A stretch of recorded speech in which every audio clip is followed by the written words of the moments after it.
Guten Morgen. Das war so ein starker Lobpreis. Wie wäre, wenn wir nur Lobpreis weitermachen würden? Sind ihr einverstanden? Leute sagen ja.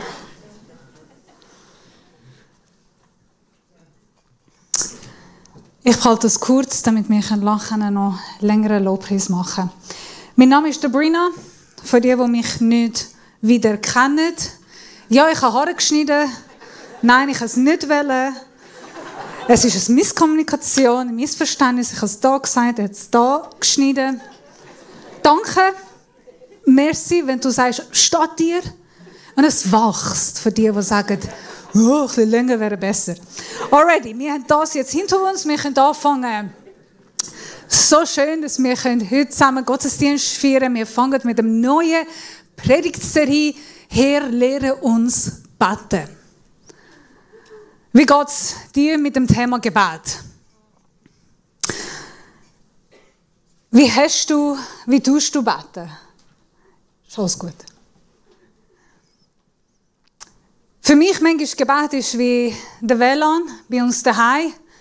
Alles funktioniert, alles eingesteckt, theoretisch sollte es gehen, aber du hast einfach kein Internet. Und du hast immer die Zeichen, die drüllt die ganze Zeit und dann sucht und passiert nichts. Manchmal, wenn ich anfange zu beten, ich nehme mir Zeit, ich habe meinen Kaffee und Gebet, das muss immer zusammen sein. Das einfach ohne Kaffee Gebet, Gott, ich glaube, er hört unser Gebet nicht. Ich habe meinen Kaffee, ich habe mein Gebet und ich fange fokussiert zu beten und 10 Sekunden später kommt all die Streit, die ich mit meinem Mann einen Tag vorher hatte. Was hätte ich sagen können? Wieso hätte ich das gesagt?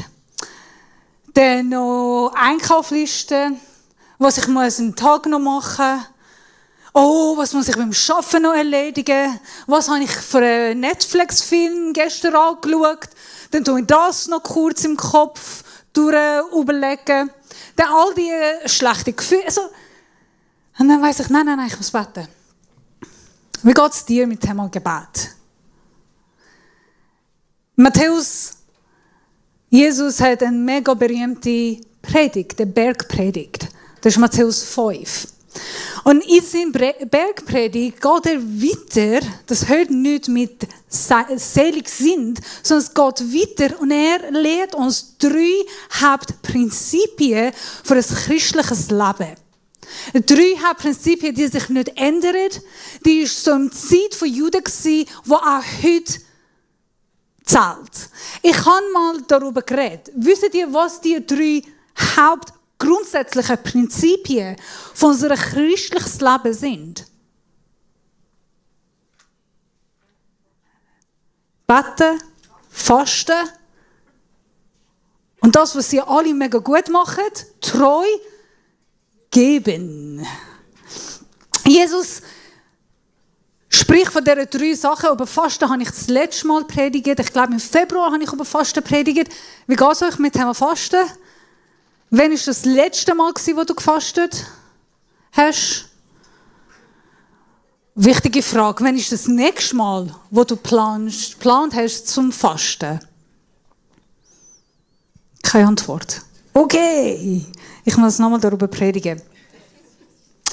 So, das Geben, wenn ihr gebt, gebt so. Wenn ihr fastet, fastet so. Wenn ihr betet. Das Teil vom Gebet ist das längste Teil, wo Jesus darüber lehrt. Das Gebet, das Fasten, damals war normal, war easy, haben Leute gegeben, sie haben gefastet. Er bringt eine kurze Lehre da. Aber beim Gebet bleibt er länger. Und ich möchte auch beim Gebet heute bleiben. Und wir machen heute etwas miteinander. Wir gehen einen grossen Teil von Jesus in Lehre miteinander durch. Es ist ziemlich viel Material, so ich hoffe, dass ihr mit mir bleiben könnt. Wir gehen ein Vers nach dem anderen und wir schauen all diese Themen zusammen. Sind ihr ready? Alright. So, wir fangen mit Matthäus Kapitel 6. Ich glaube, ab Wir sehen auf welchen Vers. Wahre und falsche Frömmigkeit. Hütet euch, eure Frömmigkeit von den Menschen zur Schau zu stellen. Sonst habt ihr von eurem Vater im Himmel keinen Lohn mehr zu erwarten. Nächste Folie. Und wenn ihr betet, macht es nicht wie die Heuchler, die sich zum Gebet gehen in die Synagogen und an die Straßenecken stellen, um von den Leuten gesehen zu werden. Ich sage euch, sie haben ihren Lohn damit schon erhalten. Wenn du beten willst, geh in dein Zimmer, dein Kämmerlein, schließ die Tür und dann bete zu deinem Vater, der auch im Verborgenen gegenwärtig ist. Und dein Vater, der ins Verborgene sieht, wird dich belohnen. Kann man da noch bleiben kurz? Die Folie kann man abhalten. So, was Jesus sagt zu den Jüngern, und er spricht zu eigentlich einer grossen Menschenmenge, er sagt, hört auf, Heuchler sein. Betet nicht so wie der Heuchler. Was ist das Heuchler? Wenn wir das Wort Heuchler hören, wir denken, das ist jemand, der etwas sagt, aber etwas anderes tut. Das ist ein Heuchler. Damals, das Wort Heuchler auf Griechisch heißt Hypokrites. Einfach. Sagt mal Hypokrites. Super. Das bedeutet ein Schauspieler. Das bedeutet nicht jemand, der so etwas sagt und anders tut. Wer nennt Jesus Hypokrites? Die Pharisäer. Jawohl, habe ich gehört. Super. Die Pharisäer, das Gegenteil, haben gemacht, das, was sie gesagt haben.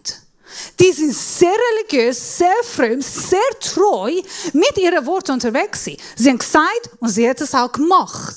So, sie sind nicht in dem Sinn, die sagen, etwas anderes machen, aber die sind Hypokrites im Sinn von Schauspieler. Die sind Menschen, die da stehen, bei der Synagoge, schreien und anfangen zu beten, damit die Leute sich sehen und anfangen zu applaudieren. Es gibt eine Bibelübersetzung, auf Englisch heißt The Message. Ist ein bisschen lustig, aber doch, finde ich, bringt das Thema auf den Punkt. Ich habe mich jetzt eine bestellt. Ich denke, das macht ein bisschen Bibellesen noch spannender. Es ist schon lustig, aber der trifft schon ziemlich gut. Und die Übersetzung, das geht leider nicht auf Deutsch, es geht nur auf Englisch. Aber die Übersetzung, the Message sagt, und wenn du vor Gott trittst, mach daraus keine Theateraufführung. Diese Leute machen ständig eine Show aus ihren Gebeten, in der Hoffnung auf 15 Minuten Ruhm. Glaubst du, Gott sitzt in der Ehrenloge? Also mit anderen Worten, Gott ist nicht in dem Publikum. Er sitzt nicht da und mit anderen Menschen um dich applaudieren. Das ist nicht ein Theater, das ist nicht eine Show, was du spielst. Und wenn du das machst und die Leute anfangen dich applaudieren, dann hast du den Lohn schon bekommen. Aber Gott ist nicht unter die Menschen, die applaudieren. Es gibt eine theologische Frage da. Weil in Matthäus Kapitel 5, Vers 16, ich glaube, ich habe das irgendwo da. Ja, so soll auch euer Licht vor den Menschen leuchten. Sie sollen eure guten Werke sehen und euren Vater im Himmel preisen. So ein Kapitel vorher, Jesus sagt, das, was ihr macht, macht es sichtbar. Ihr seid Licht und Salz der Welt. Eure gute Taten soll sichtbar sein. So eigentlich sagt Jesus nicht, dass Menschen nicht sehen, sollten nicht merken. Als Christen ist unsere Aufgabe, dass die Menschen dass unser Glaube sichtbar wird. Was es aber nicht heisst, dass ich es extra mache, damit Menschen mich preisen, loben und sagen, wow, Debrina, so gut. Doch wir dürfen ein Modell sein, Role Models, vorbildlich unterwegs. Dass Menschen unsere Werke sehen, aber Gott preiset nicht uns. Nicht, dass wir eine Show haben, ein ernsthafter, authentisches, echter Glaube an Jesus die Früchte bringt. Und die Früchte sind sichtbar. Kann man nochmal zurück an den vorherigen Vers gehen. Und dann geht er weiter. Ich rede schnell, weil ich habe zu wenig Zeit. Aber ich merke, ich muss noch dazwischen noch ein bisschen atmen. Jesus geht weiter und er gibt noch andere Beispiele. Und er sagt, wenn ihr betet, geht in eure Zimmer. Das alte NIV übersetzt das Zimmer und der Luther-Übersetzung sagt auch dein Kämmerlein. Danke, ich habe auf dich gewartet. Merci. Dein Kämmerlein, ein Closet. Es ist für uns ist ein Ort, wo du dein Staubzeug, dein Waschmittel versorgst. Stell dir vor, du gehst in deine Redui und anfängst zu beten. Was heisst, wieso ist das Wort Kämmerlein? Was ist ein Zimmer? Wenn wir das lesen, dann denken wir, ja nicht in der Öffentlichkeit beten, ja nicht in der Kirche beten, ja nicht mit einer anderen Person beten. Das heisst, Gebet ist persönlich intim, nur ich und Gott, und ich muss das im Zimmer machen. Und viele haben das auch schon lange gemacht. Was sagt Jesus mit dem? Für die Juden, sie verstehen diese Worte ziemlich gut. Jude, jeder Priester, jeder Rabbi, jeder Jude trägt so ein Gebetsschal. Auf Hebräisch heißt Talit. Sagt mal Talit. Super. Ich mache es so gut.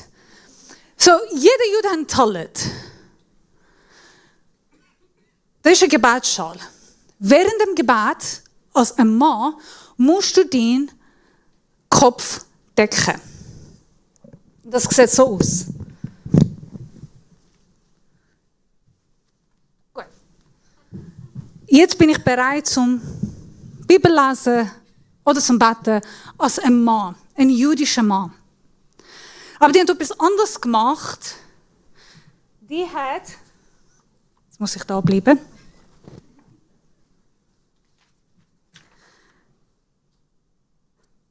Tamion heisst er. Sage Tamion.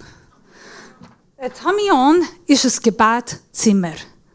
Und ein Tamion sieht so aus.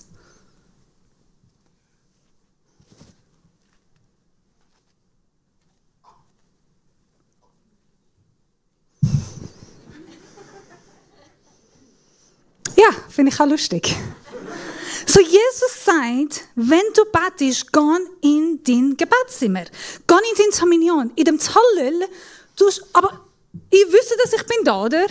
Ich meine, das ist kein versteckte, unvisible Tuch. Das macht mich nicht, das tut mich nicht so unvisible. Ich habe das Wort noch. Unsichtbar, merci. Also jetzt will ich den Tuch, der Schal über meinen Kopf habe, heisst nicht, dass ich unsichtbar bin, oder? Ihr seht alle, was ich da mache. Es ist nicht, dass ich etwas von euch verstecke. Wenn ich mein Tuch über meinen Kopf habe, dann haben schon alle gewusst, der ist am Betten. So eigentlich, Jesus sagt nicht, geh allein. Jesus sagt nicht, ziehe dich zurück, das darfst du machen. Sehr gern. Was er sagt, ist das, dein Gebet ist zwischen dich und Gott. Auch wenn du unter Menschenmenge stehst, versteck dein Gesicht. Ich versuch's. Ja, ich kann das auch so machen.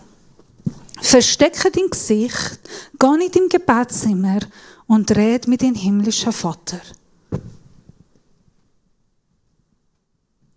So wie auf anderen Worten, das ist kein Schauspiel.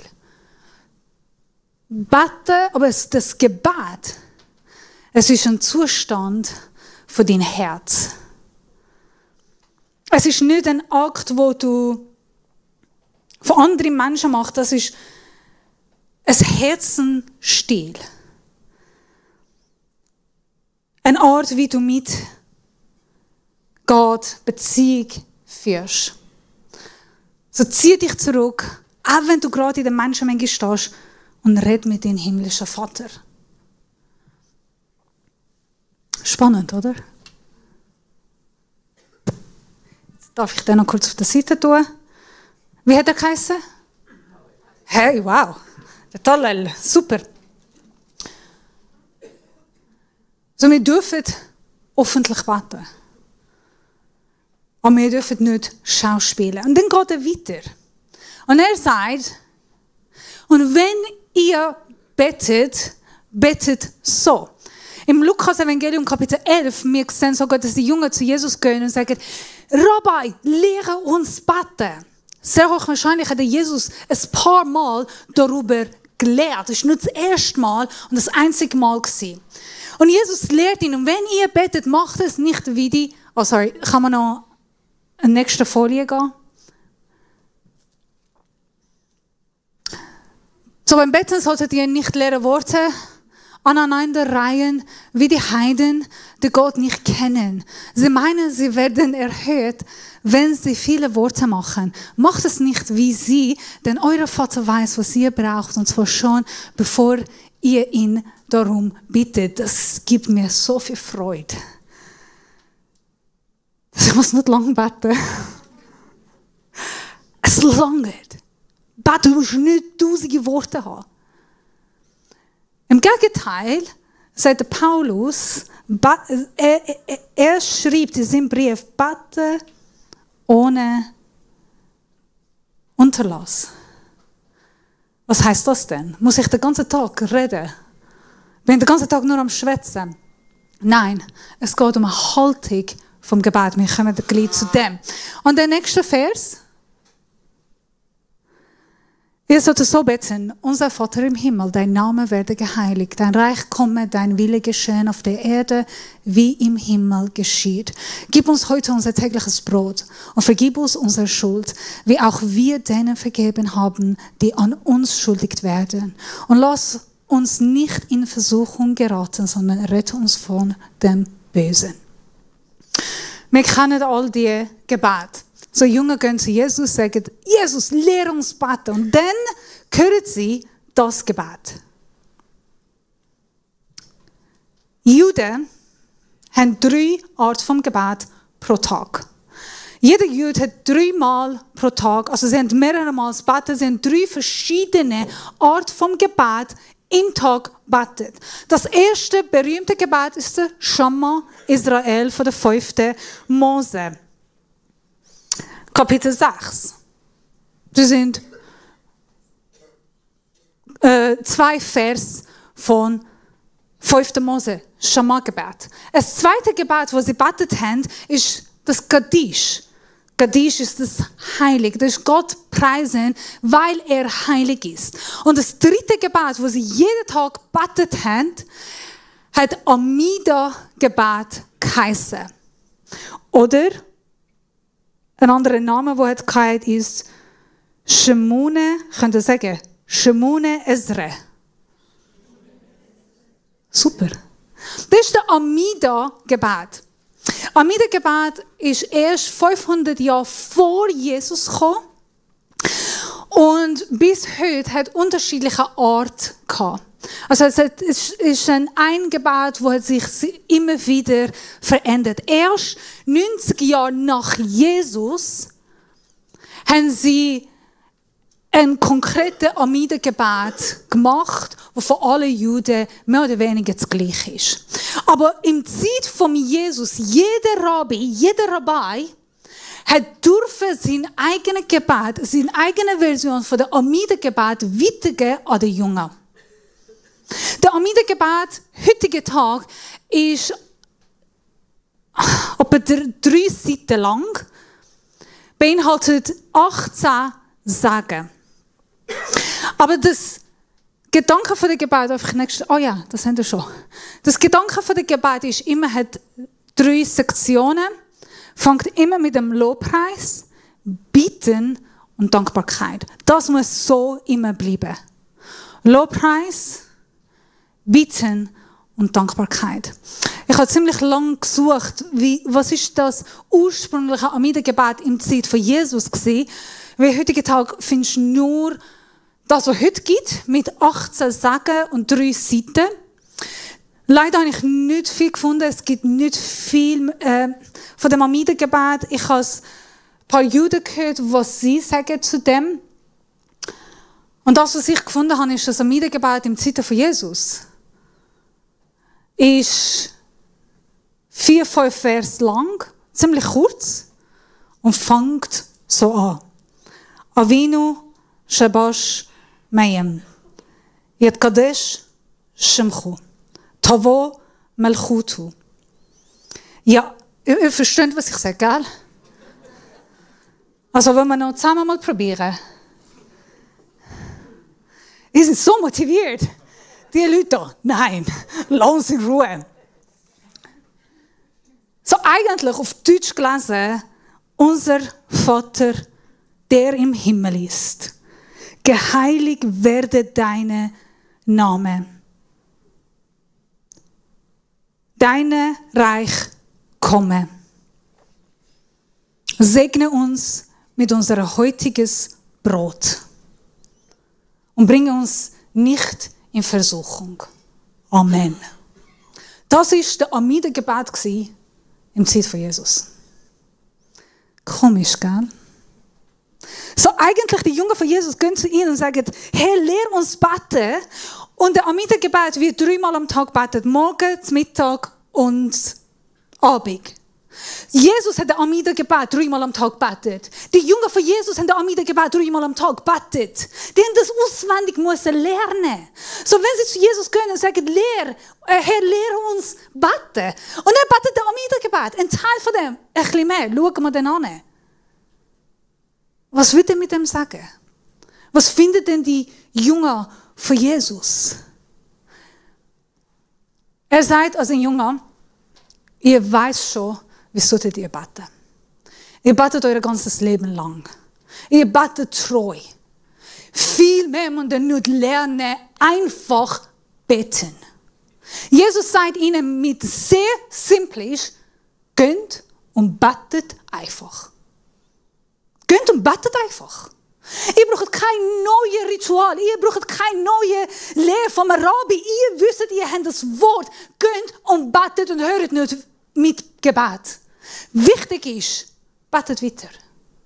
Ja, aber bis Neues. Betet einfach. Ja, aber wie? Betet einfach. Ja, aber vielleicht, wir haben falsch betet. Nein, ist alles gut. Betet einfach. Geht und betet weiter. Jesus bringt nicht vieles neu an die Jungen. Ich könnte mir gut vorstellen, sie stehen da und denken, hä? Aber das ist fast das Gleiche. Schon ein bisschen anders. Das Amidengebet ist generell, Jesus-Gebet ist schon ein bisschen uns. Ja, kann ich die nächste Folie haben? Ah ja, du bist super. Hast schon lang vor mir, die haben schon alles gesehen. Okay, dann könnt ihr predigen. Ich habe es gesagt, heutigen Tag, der Amidengebet ist etwa 18 Segnungen. Ist ziemlich lang und das ist unser Vatergebet, wo in jeder Amidengebet hineinkommt. Jesus sagt, ich bringe nicht Neues. Ich bin nicht gekommen, um das Tora und Scharia zu ernichten, sondern vollkommen machen. Das, was ihr bekommen habt, ist alles gut. Meine Liebe, ich bitte euch um einfach weiter beten. Bleibt dran. Und ich liebe es, dass er sagt, ihr braucht nicht spezielle Worte, ihr müsst nicht lang beten.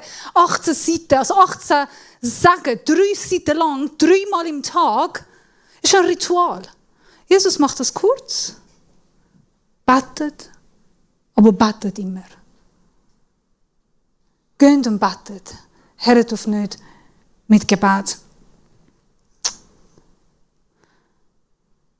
Darf ich die nächste Folie haben? Jesus fängt, genau wie heutigen Tag der Amidengebet ist, unser Vater im Himmel, der Vater von Abraham, Isaac, Jakob, Sarah, Rahab. Es gibt nochmal eine Frau, wo ich mich so gefreut habe, dass sie fängt ihr Gebet mit 3 Frauen. Und Rachel. There you go. Das so fängt der Amidengebet. Jesus fängt es ziemlich einfach mit Lobpreis, mit Erkennen, Gott ist der Herr. Er ist der Kopf, er regiert, ihm gehört alle Ehre. Unser Vater macht sehr persönlich. Nicht der Vater von Abraham, Isaac, Jakob, Sarah und Rahab und Rachel, sondern unser Vater. Intim, persönlich, jemand, der mich kennt, jemand, der ich ihn kenne. Dein Reich komme.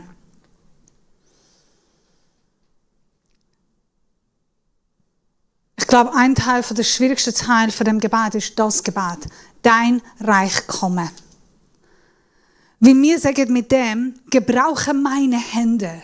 Wenn ich sage, hey, dein Reich komme, heisst, da bin ich, wirk durch mich. Gebrauch mich, meine Hände, meine Stimme, mein Leben für deine Gerechtigkeit, für dein Reich, für deine Herrschaft auf der Erde. Gib uns, vergib uns, führe uns nicht. Es ist, ich brauche dich im Alltag. Ich meine, die Abhängig. Nicht, weil ich schwach bin, nicht, weil ich selber nicht entscheiden kann, nicht weil ich es nicht schaffen, doch ich kann es.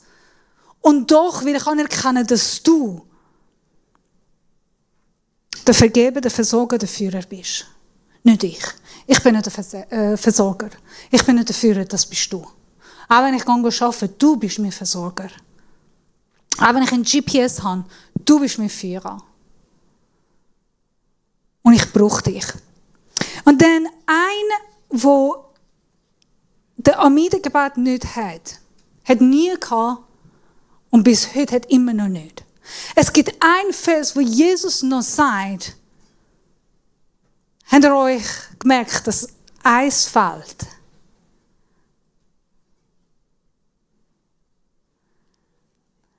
Ein Vers fällt in der Amidengebet, hat seit Jesus gefällt und fällt auch heutigen Tag, das findest du nirgendwo in der Amidengebet.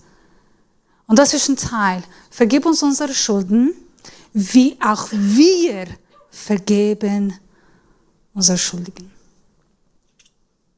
Das, wie auch wir vergeben, kommt nie in Amidengebet vor. Wieso? Weil Juden glauben, dass das Vergeben ist Gottes Wirken und nur Gott kann vergeben. Niemand darf vergeben, niemand kann vergeben.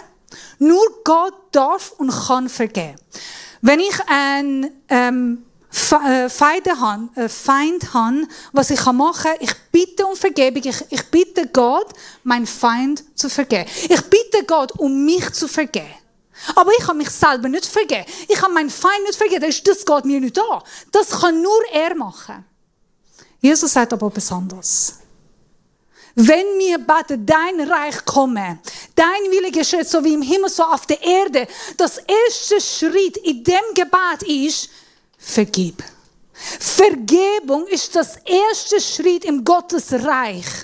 Wenn du willst, Gottes Hand sein auf dieser Erde, Gottes Mitarbeiter, Gottes Botschafter, seine Herrschaft, sein Reich weiterbringen, dann musst du mit Vergebung anfangen. Vergebung ist der Schlüssel, um Reich Gottes weiterzubringen. Es geht nicht ohne das. Und ich liebe es, dass Jesus sagt, da ist nicht ein Gott, der seine Sachen macht und ihr eure Sachen. Nein, jetzt machen wir zusammen unseren Vater im Himmel. Wir sind jetzt miteinander unterwegs. Du bist nicht allein. Es geht nicht nur um dich. Wir und Gott, wir bauen Gottes Reich miteinander. Und es fängt mit Vergebung.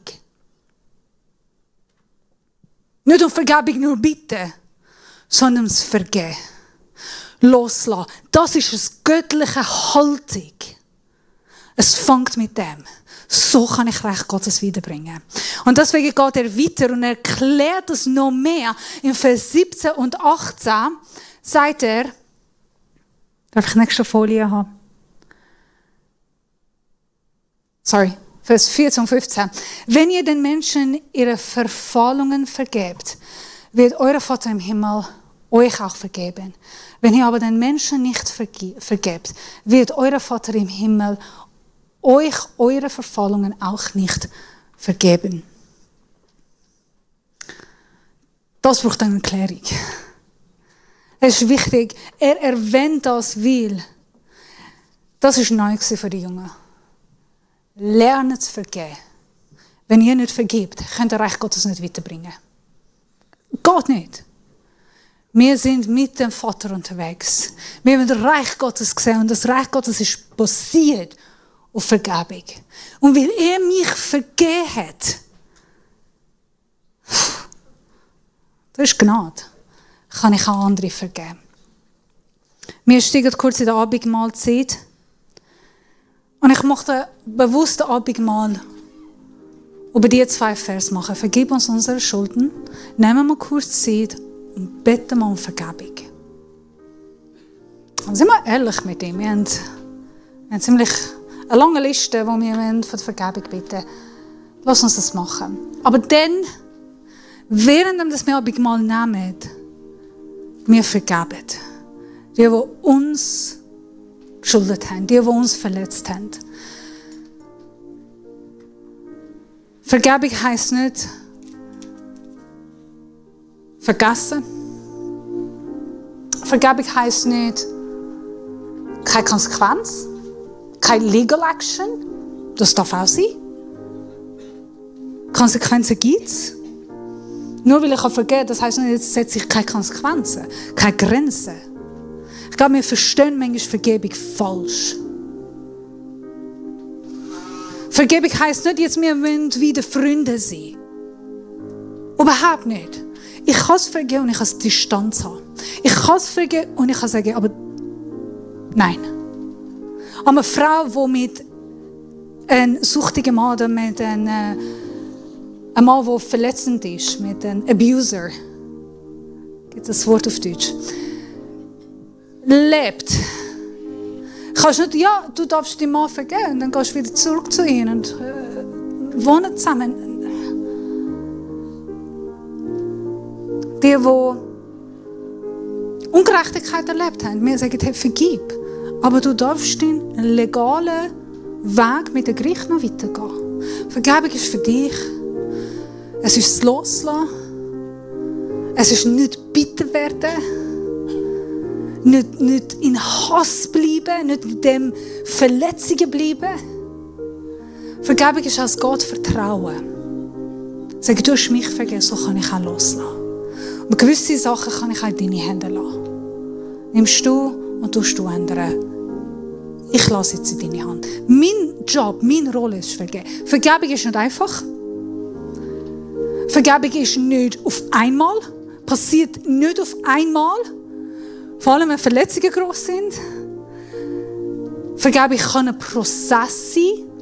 Vergebung ist nicht emotional. Es ist nicht ein emotionaler Entscheid, den ich treffe. Ich fühle, nachdem ich vergeben habe. Oder ich kann es vergeben, aber ich spüre es nicht. Vielleicht wirst du auch nie spüren.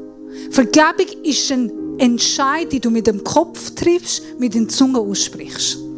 Das ist ein Entscheid. Und das kannst du entscheiden. Auch wenn du nicht danach fühlst. Es geht nicht um Gefühl. Es geht um, ich entscheide mich im Namen Jesus zu loslassen und vergeben.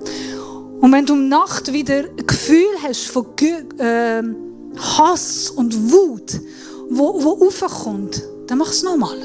Und den nächsten Tag hast du immer noch die Bauchschmerzen und nein, das ist noch bis da. Dann mach es nochmal. Alles. Ja, aber dann habe ich falsch gemacht. Das war das erste Mal falsch gewesen. Nein, Vergebung ist Prozess.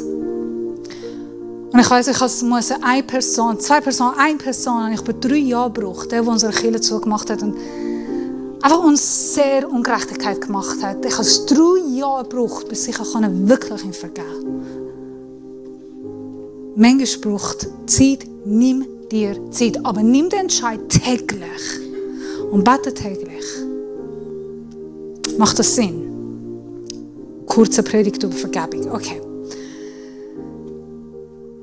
Wir machen das so jetzt, als wir in dem Abendmahl einsteigen.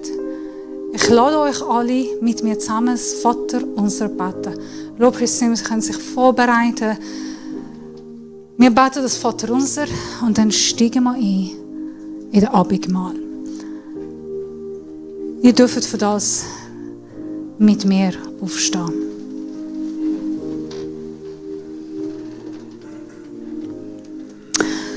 Unser Vater im Himmel, geheiligt werde dein Name, dein Reich komme, dein Wille geschehe, wie im Himmel, so auf Erde. Unser tägliches Brot gib uns heute und führe uns unsere Schuld, wie auch wir vergeben unsere Schuld. Und führe uns nicht in Versuchung, sondern erlöse uns von dem Bösen. Denn dein ist das Reich und die Kraft und die Herrlichkeit